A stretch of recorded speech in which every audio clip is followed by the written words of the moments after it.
LAC पर तनातनी के बीच भारतीय सेना चीन से हर मोर्चे पर निपटने के लिए पूरी तरह तैयार है। जवान तो मुस्तैद हैं ही, साथ ही लेह में डीआरडीओ के defence institute of high altitude research में एलएसी के पास यानी करीब 17,000 फीट की ऊंचाई पर पेट्रोलिंग के लिए विशेष ऊंटों को भी तैयार किया जा रहा है, जो पेट्रोलिंग के साथ ही कई दिनों तक बिना पानी के करीब 170 किलो वजन तक राशन और हथियार ले जाने में मददगार होगा।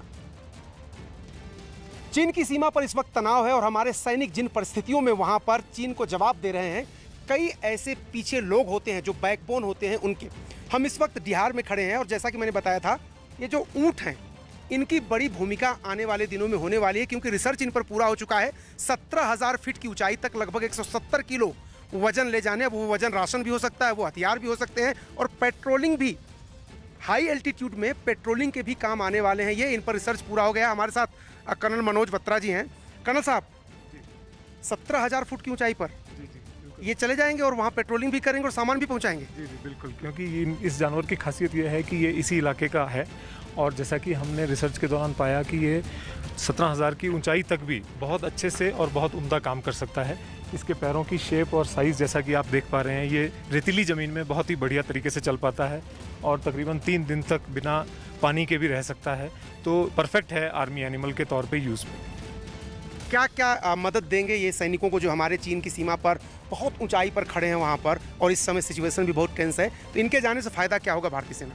जिन जिन इलाकों में हम झंस्कार पोनी का इस्तेमाल करके सामान नहीं पहुंचा पा रहे थे, उन जगहों के लिए अब हम इस कैमल को, इस डबल हम कैमल को, 2 कुबड़ वाले कैमल को यूज़ करेंगे और जो भी सामान हम जैसा भी समझते हैं, चाहे वो फौज का फॉरवर्ड पोस्ट का राशन हो या हथियार एम्यूनिशन हो या और भी कोई सी चीज़ टाइप का साजो सामान हो गर्म करने के लिए अपने आप को, बुखारियाँ हों, इन सब चीज़ों को तरीके से लोड में बांट के इनके मदद से हम वहाँ तक पहुँचा सकते हैं।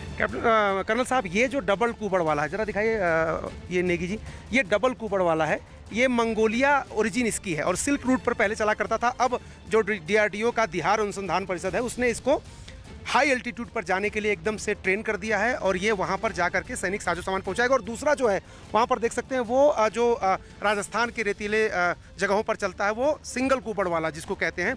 दोनों सक्षम है, लेकिन ये जो डबल कुबड़ वाला है ये ज़्यादा सक्षम है और ये भारतीय सेना की मदद करने के लिए तैयार है। कर्नल साहब, मेरा आखिरी सवाल आपसे है कि ये कब तक वहाँ पर डिप्लॉय कर दिए जाएंगे और क्या इनका रिसर्च पूरा हो चुका है? और अब मैं आपसे पूछना चाहता हूँ कि क्या हमारी जो सैनिक क्षमता है इनसे बढ़ जाएगी वहाँ उस इलाके में? जी, हमारा तकरीबन काम इन कैमल्स के ऊपर रिसर्च का पूरा हो चुका है।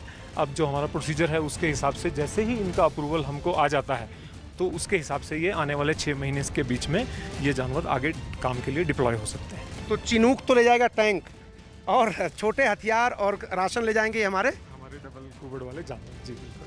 तो ये देखिए, रिसर्च पूरा हो चुका है। अगले 6 महीने के अंदर ये जो डबल कुबड़ वाले हमारे ऊँट हैं, ये चीन की सीमा पर जाएंगे और सैनिकों को जितनी भी ज़रूरत है, चाहे वो युद्ध की सामग्री हो या राशन, उसको मुहैया कराएंगे। कैमरामैन नेगी के साथ अरुण सिंह, न्यूज़ 18 इंडिया, लेह।